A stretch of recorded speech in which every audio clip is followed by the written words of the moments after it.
हाँ जी students, next topic है non financial इंसैंटिव्स। देखो फाइनैशियल सी ਜਿਹੜੇ ਪੈਸੇ ਨਾਲ ਸੰਬੰਧਿਤ ਹੁੰਦੇ ਆ ਐਂਡ ਨॉन फाइनैशियल ਜਿਹੜੇ ਪੈਸੇ ਨਾਲ ਸੰਬੰਧਿਤ ਨਹੀਂ ਹੁੰਦੇ, ਮਨੀ ਦੀ ਫਾਰਮ 'ਚ ਨਹੀਂ ਹੁੰਦੇ। Financial incentives are the primary source of encouragement and motivation to the employees. ਜਿਹੜੇ फाइनैशियल इंसैंटिव ਹੁੰਦੇ ਆ ਇੱਕ ਪ੍ਰਾਇਮਰੀ ਸੋਰਸ ਹੁੰਦੇ ਆ ਇੰਪਲੋਇਜ਼ ਨੂੰ ਇਨਕਰੇਜ ਕਰਨ ਦਾ ਐਂਡ ਉਹਨਾਂ ਨੂੰ ਮੋਟੀਵੇਟ ਕਰਨ ਦਾ। But after a specific level the influence of monetary incentive as a source of motivation decreases. ਹੁਣ ਕੁਛ ਟਾਈਮ ਬਾਅਦ ਜਦੋਂ ਪਰਸਨ ਦੇ ਕੋਲ ਬਹੁਤ ਪੈਸਾ ਵੀ ਆ ਗਿਆ ਤਾਂ ਉਹਦੇ ਲਈ ਜਿਹੜੇ ਪੈਸੇ ਦੇ ਰੂਪ ਦੇ ਵਿੱਚ ਇੰਸੈਂਟਿਵ ਮੈਟਰ ਨਹੀਂ ਕਰਦੇ, ਠੀਕ ਆ, ਉਹਦਾ ਮੋਟੀਵੇਸ਼ਨ ਡਿਕਰੀਜ਼ ਹੁੰਦਾ ਰਹਿੰਦਾ ਵਾ ਪਰਸਨ ਦਾ। In such a situation non financial incentives prove highly important to motivate the employees to achieve the high standard of efficiency. ਤਾਂ ਇਸ ਲੈਵਲ ਦੇ ਉੱਪਰ ਜਦੋਂ ਮੰਨ ਲਓ ਪਰਸਨ ਦੇ ਲਈ ਪੈਸਾ ਮੈਟਰ ਨਹੀਂ ਕਰਦਾ, ਠੀਕ ਆ, ਮੰਨ ਲਓ ਕਿਸੇ ਇੰਪਲੋਈ ਲਈ, ਤਾਂ ਉੱਥੇ ਸਾਨੂੰ ਉਸ ਸਿਚੁਏਸ਼ਨ ਦੇ ਵਿੱਚ ਨॉन फाइनैशियल ਜਿਹੜੇ ਇੰਸੈਂਟਿਵ ਆ ਉਹ ਯੂਜ਼ ਕਰਨੇ ਚਾਹੀਦੇ ਆ ਤਾਂ ਕਿ ਉਹ ਪਰਸਨ ਆਪਦਾ ਹਾਈ ਐਫੀਸ਼ੀਐਂਸੀ ਨਾਲ ਕੰਮ ਕਰ ਸਕੇ। ਹੁਣ नॉन फाइनैशियल ਹੁੰਦਾ ਕੀ ਆ? Non financial incentive refers to such importance, role and facilities given to the employees in the organization or enterprise which motivate the employees to work with more efficiency। so non financial incentive ਉਹ ਚੀਜ਼ਾਂ ਨੇ ਜਿਵੇਂ ਕਿਸੇ ਨੂੰ ਮਹੱਤਵ ਦੇਣਾ, importance ਦੇਣੀ, ਉਹਦਾ ਜਿਹੜਾ ਰੋਲ ਆ ਜਾਂ ਉਹਦੀਆਂ ਜਿਹੜੀਆਂ ਫੈਸਿਲਿਟੀਜ਼ ਨੇ ਕੁਛ ਇੱਦਾਂ ਦੀਆਂ ਉਹ ਪਰਸਨ ਨੂੰ ਪ੍ਰੋਵਾਈਡ ਕਰਵਾਉਣੀਆਂ, ਠੀਕ ਆ, ਉਸ ਇੰਪਲੋਈ ਨੂੰ, ਤਾਂ ਕਿ ਜਿਹਦੇ ਨਾਲ ਕਿ ਉਹ ਮੋਟੀਵੇਟ ਹੋ ਕੇ ਆਪਦੀ ਔਰਗਨਾਈਜੇਸ਼ਨ ਦੇ ਵਿੱਚ ਹੋਰ ਐਫੀਸ਼ੀਐਂਟ ਤਰੀਕੇ ਨਾਲ ਕੰਮ ਕਰੇ। Due to non financial incentives employee feel that they are an important part of the organization। Non financial incentive ਦੇ ਕਰਕੇ ਜਿਹੜੇ ਇੰਪਲੋਈਜ਼ ਉਹਨਾਂ ਨੂੰ ਲੱਗਦਾ ਕਿ ਅਸੀਂ ਆਪਦੀ ਸੰਸਥਾ ਦੇ ਲਈ ਬਹੁਤ ਇੰਪੋਰਟੈਂਟ ਆ, ਅਸੀਂ ਆਪਦੀ ਆਰਗੇਨਾਈਜੇਸ਼ਨ ਦਾ ਬਹੁਤ ਇੰਪੋਰਟੈਂਟ ਹਿੱਸਾ ਵਾਂ, ਠੀਕ ਆ। Inspired by this feeling employees work with more dedication and sincerity to achieve the organisational goals. ਹੁਣ ਜਿਹੜੇ ਪਰਸਨ ਨੂੰ ਇਹ ਲੱਗੂਗਾ ਕਿ ਮੈਂ ਇਸ ਕੰਪਨੀ ਦਾ ਬਹੁਤ ਇੰਪੋਰਟੈਂਟ ਪਾਰਟ ਆ ਜਾਂ ਹਿੱਸਾ ਵਾਂ, ਤਾਂ ਉਹ ਪਰਸਨ ਕੀ ਕਰੂਗਾ? ਆਪਦੇ ਵੱਲੋਂ ਪੂਰਾ ਸਮਰਪਿਤ ਹੋ ਕੇ, ਪੂਰੀ ਡੈਡੀਕੇਸ਼ਨ ਨਾਲ, ਪੂਰਾ ਸਿੰਸੀਅਰ ਹੋ ਕੇ ਕੰਮ ਕਰੂਗਾ ਐਂਡ ਆਰਗੇਨਾਈਜੇਸ਼ਨ ਦੇ ਗੋਲ ਅਚੀਵ ਕਰਨ 'ਚ ਹੈਲਪ ਕਰੂਗਾ। So it must be noted here that all the employees cannot be motivated by the same type of non financial incentive. ਕਹਿੰਦੇ ਇੱਥੇ ਪੁਆਇੰਟ ਨੋਟ ਕਰਨ ਵਾਲਾ ਵੀ ਸਾਰੇ ਹੀ ਇੰਪਲੋਈ ਇੱਕੋ ਹੀ ਤਰ੍ਹਾਂ ਦੇ ਤਰੀਕੇ ਦੇ ਨਾਲ ਜਿਹੜੇ ਮੋਟੀਵੇਟ ਆ ਉਹ ਨਹੀਂ ਹੁੰਦੇ, ਮਤਲਬ ਇੱਕੋ ਹੀ ਤਰ੍ਹਾਂ ਦਾ ਨॉन फाइनैशियल इंसैंटिव ਉਹਨਾਂ ਲਈ ਜ਼ਰੂਰੀ ਨਹੀਂ ਵੀ ਸਾਰੇ ਉਹਦੇ ਨਾਲ ਮੋਟੀਵੇਟ ਹੋਣਗੇ। Non financial incentive should be in accordance with the preference and choice of the employees. ਜਿਹੜੇ नॉन फाइनैशियल इंसैंटिव ਆ ਇਹ ਡਿਪੈਂਡ ਕਰਦਾ ਵੀ ਉਸ ਇੰਪਲੋਈ ਦੀ ਪ੍ਰੈਫਰੈਂਸ ਕਿਸ ਤਰ੍ਹਾਂ ਦੀ ਆ, ਉਸ ਇੰਪਲੋਈ ਦੀ ਕਿਸ ਤਰ੍ਹਾਂ ਦੀ ਚੋਇਸ ਆ, ਉਹਦੇ ਹਿਸਾਬ ਨਾਲ ਸਾਨੂੰ ਉਹੀ ਤਰੀਕਾ ਵਰਤਣਾ ਚਾਹੀਦਾ, ਠੀਕ ਆ। ਕੁਛ ਆਪਾਂ ਅੱਗੇ ਐਗਜ਼ਾਮਪਲਸ ਪੜ੍ਹਾਂਗੇ। In fact non financial incentives motivate the employees without money और कैश। असल ਦੇ ਵਿੱਚ नॉन फाइनैशियल इंसैंटिव्स ਉਹ ਇੰਸੈਂਟਿਵਸ ਨੇ ਜਿਹੜੇ ਇੰਪਲੋਈਜ਼ ਨੂੰ ਮੋਟੀਵੇਟ ਕਰਦੇ ਆ ਬਿਨਾਂ ਪੈਸੇ ਤੋਂ, ਠੀਕ ਆ, ਜਾਂ ਬਿਨਾਂ ਆਪਾਂ ਕਹਿ ਦਈਏ ਕੈਸ਼ ਤੋਂ। Some examples of non financial incentives are given below. ਕੁਛ ਉਦਾਹਰਨਾਂ ਨੇ, ਜਿਵੇਂ ਪਹਿਲੀ ਹੈ participation in decision making. Company ਦੇ ਲਈ ਕੋਈ ਨਵਾਂ ਰੂਲ, ਕੋਈ ਨਵੀਂ ਪਾਲਿਸੀ ਬਣਾ ਰਹੇ ਆ ਤਾਂ ਆਪਦੇ ਜਿਹੜੇ ਇੰਪਲੋਈ ਆ ਉਹਨਾਂ ਨੂੰ ਡਿਸੀਜ਼ਨ ਮੇਕਿੰਗ 'ਚ ਅਸੀਂ ਸ਼ਾਮਲ ਕਰ ਲਈਏ, ਠੀਕ ਆ, ਤਾਂ ਇਹ ਵੀ ਇੱਕ नॉन फाइनैशियल इंसैंटिव ਆ। Employees can be involved in the decision making process. They can be made members of various committees which run the organization। ਸੋ ਸਾਨੂੰ ਚਾਹੀਦਾ ਕਿ ਅਸੀਂ ਆਪਦੇ ਇੰਪਲੋਈਜ਼ ਨੂੰ ਡਿਸੀਜ਼ਨ ਮੇਕਿੰਗ ਪ੍ਰੋਸੈਸ ਦੇ ਵਿੱਚ ਇਨਵੋਲਵ ਕਰੀਏ ਐਂਡ ਉਹਨਾਂ ਨੂੰ ਬਹੁਤ ਸਾਰੀਆਂ ਜਿਹੜੀਆਂ ਸਾਡੀ ਕੰਪਨੀ 'ਚ ਕਮੇਟੀਆਂ ਵਗੈਰਾ ਬਣਾਈਆਂ ਜਾਂਦੀਆਂ ਉਹਨਾਂ ਦੇ ਵਿੱਚ ਮੈਂਬਰ ਬਣਾਉਣਾ ਚਾਹੀਦਾ ਵਾ, ਠੀਕ ਆ, ਸੋ ਤਾਂ ਕਿ ਉਹ ਆਪਦੇ ਸੁਜੈਸ਼ਨ ਦੇ ਸਕਣ। Hence they begin to feel important in the organization and they are motivated to work with more efficiency.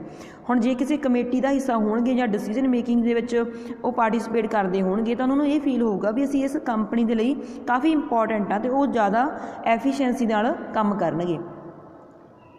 Next ਹੈ ਇਹਦੇ ਵਿੱਚ ਸੈਕਿੰਡ ਮੋਰ ਅਥੋਰਿਟੀ ਐਂਡ ਅਟੋਨਮੀ। ਇਹ ਵੀ ਇੱਕ ਨॉन फाइनैशियल इंसैंटिव ਆ। ਅਥੋਰਿਟੀ ਦੇਣੀ, ਉਹਨਾਂ ਨੂੰ ਪਾਵਰ ਦੇਣੀ, ਉਹਨਾਂ ਨੂੰ ਆਜ਼ਾਦੀ ਦੇਣੀ ਫੈਸਲੇ ਲੈਣ ਦੀ। Employees can be given more authority and autonomy regarding their functions. Employees ਨੂੰ ਜ਼ਿਆਦਾ ਪਾਵਰ ਦਿੱਤੀ ਜਾ ਸਕਦੀ ਹੈ, ਆਜ਼ਾਦੀ ਦਿੱਤੀ ਜਾ ਸਕਦੀ ਹੈ ਆਪਦੇ ਕੰਮ ਨੂੰ ਕਰਨ ਦੀ। ਦਿਸ ਇਨਕਰੀਜ਼ਿਜ਼ ਦੇਅਰ ਰਿਸਪੋਂਸੀਬਿਲਿਟੀ ਟੂ। ਇਹਦੇ ਨਾਲ ਉਹਨਾਂ ਦੀ ਇੱਕ ਤਰ੍ਹਾਂ ਦੀ ਜ਼ਿੰਮੇਵਾਰੀ ਵੀ ਵੱਧ ਜਾਂਦੀ ਆ। ਵਿਦ ਦਿਸ ਦੇ ਗੈਟ ਮੋਟੀਵੇਟਡ ਐਂਡ ਹੈਂਸ ਦੇ ਵਰਕ ਐਫੀਸ਼ੈਂਟਲੀ। ਇਹਦੇ ਨਾਲ ਕੀ ਆ, ਉਹ ਮੋਟੀਵੇਟ ਹੁੰਦੇ ਆ ਅਤੇ ਐਫੀਸ਼ੈਂਟ ਤਰੀਕੇ ਨਾਲ ਕੰਮ ਕਰਦੇ ਆ। ਨੈਕਸਟ ਹੈ ਆਪਣੇ ਕੋਲ effective communication. Effective communication between management and employee also act as a non financial incentive. So ਕਿਸੇ ਵੀ ਸੰਸਥਾ ਦੀ ਜਿਹੜੀ ਮੈਨੇਜਮੈਂਟ ਆ ਅਤੇ ਉੱਥੋਂ ਦੇ ਇੰਪਲੋਈ ਆ ਉਹਨਾਂ ਦੇ ਵਿਚਕਾਰ ਗੱਲਬਾਤ ਹੁੰਦੀ ਰਹਿਣੀ ਚਾਹੀਦੀ ਹੈ, ਠੀਕ ਆ। ਇਹ ਵੀ ਇੱਕ नॉन फाइनैशियल इंसैंटिव ਆਪਾਂ ਕਹਿ ਸਕਦੇ ਹਾਂ। With this, employees come to know about the policies and objectives of the management, and management comes to know about the problems of the employees easily.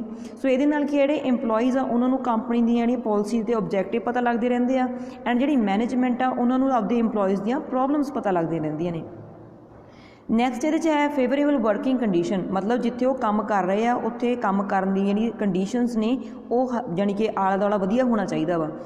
To provide favorable working conditions for the employees is also a non-financial incentive। ਸੋ ਜਿੱਥੇ ਉਹ ਕੰਮ ਕਰਦੇ ਆ ਜੇ ਆਪਾਂ ਉਹ working condition ਜਾਂ ਉਹ ਆਪਣਾ ਜਿਹੜਾ ਇਨਵਾਇਰਮੈਂਟ ਆ ਉਹਨਾਂ ਨੂੰ ਵਧੀਆ ਦੇਵਾਂਗੇ ਇੰਪਲੋਈਜ਼ ਨੂੰ, ਤਾਂ ਇਹ ਵੀ ਇੱਕ ਨੋਨ ਫਾਈਨੈਂਸ਼ੀਅਲ ਇਨਸੈਂਟਿਵ ਆ। This is so because employees are able to perform better in good and favourable working conditions. ਇਹਦਾ ਰੀਜ਼ਨ ਇਹ ਆ ਵੀ ਜਿੰਨਾ ਵਧੀਆ ਵਰਕਿੰਗ ਕੰਡੀਸ਼ਨਸ ਹੋਣਗੀਆਂ ਉਹਨਾਂ ਦੇ ਆਲੇ ਦੁਆਲੇ ਜਾਂ ਵਧੀਆ ਹੋਣਗੀਆਂ ਆਲਾ ਦੁਆਲਾ, ਉਹਦੇ ਨਾਲ ਉਹ ਵਧੀਆ ਪਰਫੋਰਮੈਂਸ ਦੇ ਸਕਣਗੇ। A cordial working environment is created and employees do not have to face problems in the functioning. So ਜੇ ਇੱਕ ਵਧੀਆ ਇਨਵਾਇਰਮੈਂਟ ਕ੍ਰੀਏਟ ਹੋਇਆ ਹੋਊਗਾ ਤਾਂ ਇੰਪਲੋਈਜ਼ ਨੂੰ ਕੰਮ ਕਰਦੇ ਸਮੇਂ ਕੋਈ ਵੀ ਪ੍ਰੋਬਲਮ ਫੇਸ ਨਹੀਂ ਕਰਨੀ ਪਊਗੀ। ਨੈਕਸਟ ਹੈ guidance. Guidance of the employees by the manager is also a non financial incentive for the employees.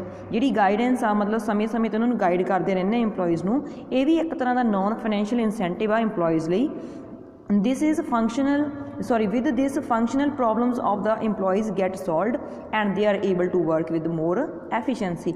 ਸੋ ਇਹਦੇ ਨਾਲ ਕੀ ਆ ਜਿਹੜੀਆਂ ਫੰਕਸ਼ਨਲ ਪ੍ਰੋਬਲਮਸ ਨੇ ਮਤਲਬ ਡੇਲੀ ਕੰਮ ਕਰਦੇ ਸਮੇਂ ਆਉਣ ਵਾਲੀਆਂ ਸਮੱਸਿਆਵਾਂ ਨੇ ਇੰਪਲੋਈਜ਼ ਦੀਆਂ ਉਹ ਸੋਲਵ ਹੋ ਜਾਂਦੀਆਂ ਨੇ ਅਤੇ ਉਹ ਜ਼ਿਆਦਾ ਐਫੀਸ਼ੀਐਂਸੀ ਨਾਲ ਕੰਮ ਕਰਦੇ ਆ। ਨੈਕਸਟ ਹੈ ਆਪਣੇ ਕੋਲ terms of employment. Terms of employment like status of the employee, working hours, opportunity for promotion, job security etc. have multiple effects on the efficiency of the employees। ਹੁਣ ਜਿਵੇਂ ਮੰਨ ਲਓ ਕਿਸੇ ਇੰਪਲੋਈ ਦੀ ਕਿੰਨੀ ਕੁ ਰਿਸਪੈਕਟ ਆ, ਠੀਕ ਆ, ਚਾਹੇ ਉਹ ਛੋਟੇ ਲੈਵਲ 'ਤੇ ਆ ਚਾਹੇ ਵੱਡੇ ਲੈਵਲ 'ਤੇ ਆ, ਉਸ ਕੰਪਨੀ 'ਚ ਉਹਦੀ ਕਿੰਨੀ ਕੁ ਰਿਸਪੈਕਟ ਹੋ ਰਹੀ ਆ, ਕਿੰਨੇ ਘੰਟੇ ਉਹਨੇ ਕੰਮ ਕਰਨਾ, ਜਾਂ ਉਹਨੂੰ ਆਉਣ ਵਾਲੇ ਸਮੇਂ ਦੇ ਵਿੱਚ ਪ੍ਰਮੋਸ਼ਨ ਦੇ ਲਈ ਮੌਕੇ ਮਿਲਣਗੇ ਜਾਂ ਨਹੀਂ ਮਿਲਣਗੇ, ਜੋਬ ਉਹਨਾਂ ਦੀ ਕਿੰਨੀ ਕੁ ਸਿਕਿਉਰ ਆ। ਸਿਕਿਉਰ ਇਨ ਦਾ ਸੈਂਸ ਇਹ ਤਾਂ ਨਹੀਂ ਵੀ ਬਹੁਤ ਜਲਦੀ ਉਹਨਾਂ ਨੂੰ ਜੋਬ ਤੋਂ ਹਟਾ ਦੇਣਗੇ। ਤਾਂ ਇਹ ਸਾਰੇ ਪੁਆਇੰਟਸ ਨੇ ਜਿਹੜੇ ਸਾਡੇ ਕਿਸੇ ਵੀ ਇੰਪਲੋਈ ਦੀ ਐਫੀਸ਼ੀਐਂਸੀ ਨੂੰ ਪ੍ਰਭਾਵਿਤ ਕਰਦੇ ਆ, ਇਫੈਕਟ ਕਰਦੇ ਆ।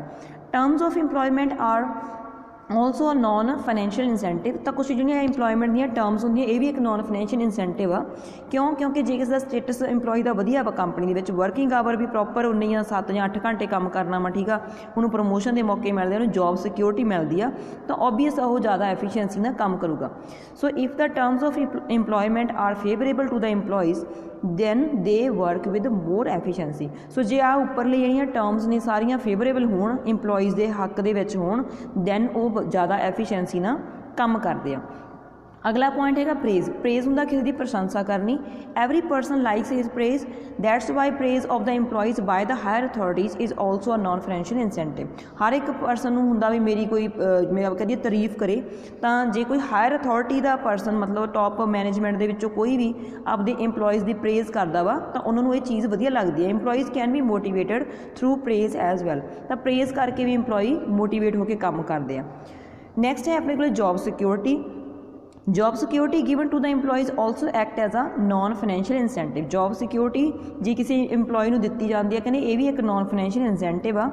With this employees has no fear of being fired from the job. Job security ਹੋਣ ਦਾ ਇਹ ਫਾਇਦਾ ਹੋਊਗਾ ਵੀ ਕਿਸੇ ਵੀ ਇੰਪਲੋਈ ਨੂੰ ਇਹ ਡਰ ਨਹੀਂ ਹੋਊਗਾ ਵੀ ਮੈਨੂੰ ਜੋਬ ਤੋਂ ਫਾਇਰ ਕਰ ਦੇਣਗੇ ਜਾਂ ਕੱਢ ਦੇਣਗੇ। His employment and income are certain and he works with more efficiency. ਜਦੋਂ ਉਹਦੀ ਜੋਬ ਪਰਮਾਨੈਂਟ ਹੋਊਗੀ, ਉਹਨੂੰ ਮਹੀਨੇ ਬਾਅਦ ਟਾਈਮ 'ਤੇ ਜਿਹੜੀ ਸੈਲਰੀ ਪ੍ਰੋਪਰ ਮਿਲ ਰਹੀ ਹੋਊਗੀ, ਤਾਂ ਉਹ ਜ਼ਿਆਦਾ ਐਫੀਸ਼ੀਐਂਸੀ ਨਾਲ ਕੰਮ ਕਰੂਗਾ। ਨੈਕਸਟ ਹੈਗੀ ਆ ਪੋਸੀਬਿਲਿਟੀਜ਼ ਫॉर ਪ੍ਰਮੋਸ਼ਨ। ਮਤਲਬ ਜਿਹੜੀ ਆਉਣ ਵਾਲੇ ਸਮੇਂ ਦੇ ਵਿੱਚ ਉਹ ਜੇ ਜੋਬ ਕਰਦਾ ਤਾਂ ਉਹਨੂੰ ਜ਼ਿੰਦਗੀ 'ਚ ਅਗਲੇ ਟੌਪ ਲੈਵਲ 'ਤੇ ਜਾਂ ਕਹਿੰਦੀ ਆਪਣੀ ਹਰ ਪੋਸਟ 'ਤੇ ਜਾਣ ਦਾ ਮੌਕਾ ਮਿਲੇ, ਉਹਨੂੰ ਆਪਾਂ ਬੋਲਦੇ ਹਾਂ possibilities for promotion. To give promotion to the efficient employees from time to time is also a non financial incentive. So ਜਦੋਂ ਅਸੀਂ ਆਪਦੇ ਇੰਪਲੋਈਜ਼ ਨੂੰ, ਐਫੀਸ਼ੀਐਂਟ ਇੰਪਲੋਈਜ਼ ਨੂੰ ਸਮੇਂ-ਸਮੇਂ 'ਤੇ ਜਿਵੇਂ ਆਪਾਂ ਕਹਿ ਦਈਏ ਨੇ ਪ੍ਰਮੋਸ਼ਨ ਦਿੰਦੇ ਰਹਿੰਦੇ ਹਾਂ, ਤਾਂ ਉਹ ਜ਼ਿਆਦਾ ਹੋਰ ਵਧੀਆ ਤਰੀਕੇ ਨਾਲ ਕੰਮ ਕਰਨਗੇ। In order to get promotion employees are motivated to work with high level of efficiency. So ਜਦੋਂ ਇੰਪਲੋਈਜ਼ ਨੂੰ ਆਏ ਹੁੰਦਾ ਵਾ ਦੇ ਮਨ ਦੇ ਵਿੱਚ ਆਉਣ ਵਾਲੇ ਸਮੇਂ 'ਚ ਮੇਰੀ ਪ੍ਰਮੋਸ਼ਨ ਹੋਊਗੀ, ਮੈਂ ਹਾਇਰ ਪੋਸਟ 'ਤੇ ਜਾਊਂਗਾ, ਤਾਂ ਉਹ ਜ਼ਿਆਦਾ ਐਫੀਸ਼ੀਐਂਸੀ ਨਾਲ ਜ਼ਿਆਦਾ ਹੋਰ ਸਮਰਪਿਤ ਹੋ ਕੇ ਕੰਮ ਕਰਨਗੇ। ਨੈਕਸਟ ਹੈ ਆਪਣੇ ਕੋਲ last point individual recognition. Individual ਹੁੰਦਾ ਕਿਸੇ ਪਰਸਨ ਨੂੰ ਵੱਖਰੇ ਤੌਰ 'ਤੇ ਅਹਿਮੀਅਤ ਦੇਣੀ ਵੀ ਹਾਂ ਤੂੰ ਇਸ ਆਰਗੇਨਾਈਜੇਸ਼ਨ ਦੇ ਵਿੱਚ ਤੇਰਾ ਵੀ ਇੱਕ ਰੋਲ ਹੈਗਾ ਵਾ। Individual recognition to the EMPLOYEES in accordance with their performance is also a non financial incentive. So ਜਦੋਂ ਕਿਸੇ ਪਰਸਨ ਨੂੰ ਆਪਾਂ ਅਲੱਗ ਤੋਂ ਅਹਿਮੀਅਤ ਦਿੰਦੇ ਹਾਂ ਉਹਦੀ ਪਰਫੋਰਮੈਂਸ ਦੇ ਹਿਸਾਬ ਨਾਲ, ਤਾਂ ਇਹਨੂੰ ਵੀ ਅਸੀਂ ਨਾਨ ਫਾਈਨੈਂਸ਼ੀਅਲ ਇਨਸੈਂਟਿਵ ਦੇ ਵਿੱਚ ਕਾਊਂਟ ਕਰਦੇ ਹਾਂ। With this EMPLOYEES feel important. ਹੁਣ ਇਹਦੇ ਨਾਲ ਕੀ EMPLOYEES ਆਪਣੇ ਆਪ ਨੂੰ ਇੰਪੋਰਟੈਂਟ ਫੀਲ ਕਰਦੇ ਆ ਐਂਡ ਦੇ ਵਰਕ ਵਿਦ ਮੋਰ ਐਫੀਸ਼ੀਐਂਸੀ, ਅਤੇ ਉਹ ਜ਼ਿਆਦਾ ਐਫੀਸ਼ੀਐਂਸੀ ਦੇ ਨਾਲ ਕੰਮ ਕਰਦੇ ਆ। In order to give individual recognition to the employees, they may be given some certificate or memento etc. ਸੋ ਜੇ ਅਸੀਂ ਚਾਹੁੰਦੇ ਹਾਂ ਕਿਸੇ EMPLOYEE ਨੂੰ ਵੱਖਰੇ ਤੌਰ 'ਤੇ ਆਪਾਂ ਅਲੱਗਾ ਕਰਕੇ ਉਹਨੂੰ ਅਲੱਗ ਤੋਂ ਉਹਦੀ ਪ੍ਰੇਜ਼ ਕੀਤੀ ਜਾਵੇ ਜਾਂ ਉਹਨੂੰ ਅਲੱਗ ਤੋਂ ਪਛਾਣ ਦਿੱਤੀ ਜਾਵੇ, ਤਾਂ ਇਹਦੇ ਨਾਲ ਕੀ ਕਰ ਸਕਦੇ ਹਾਂ ਆਪਾਂ ਉਹਨਾਂ ਨੂੰ ਕੋਈ ਜਿਵੇਂ ਪ੍ਰਸ਼ੰਸਾ ਪੱਤਰ ਹੁੰਦੇ ਨੇ, ਠੀਕ ਆ, ਰੈਕਗਨੀਸ਼ਨ ਸਰਟੀਫਿਕੇਟ ਹੁੰਦੇ ਆ, ਉਹਦੇ ਨਾਲ ਸਨਮਾਨਿਤ ਕੀਤਾ ਜਾ ਸਕਦਾ, ਉਹਨੂੰ ਮੋਮੈਂਟੋ ਦਿੱਤਾ ਜਾ ਸਕਦਾ, ਮੋਮੈਂਟੋ ਹੁੰਦਾ ਟਰੋਫੀ ਦਿੱਤੀ ਜਾ ਸਕਦੀ ਆ, ਠੀਕ ਆ। ਸੋ ਇਹ ਸੀਗੇ ਆਪਣੇ ਨਾਨ ਫਾਈਨੈਂਸ਼ੀਅਲ ਇਨਸੈਂਟਿਵਸ।